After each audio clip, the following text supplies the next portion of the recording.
আসসালামু আলাইকুম। দেখেন আমাদের বাসার করলার গাছে এত পরিমাণ করল্লা ধরছে। কি সুন্দর দেখতে, তাই না? অনেক সুন্দর। অনেকগুলা ধরছে। আপনারা এরকম করে একটা গাছ লাগাবেন, এরকম করে ধরবে, সুন্দর উঠায়।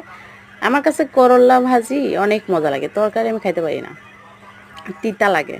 কিন্তু বেশি করে পেঁয়াজ, আলু দিয়ে যদি এগুলা ভাজি করা যায়, যা মজা বলার বাহিরে। অসাধারণ লাগে।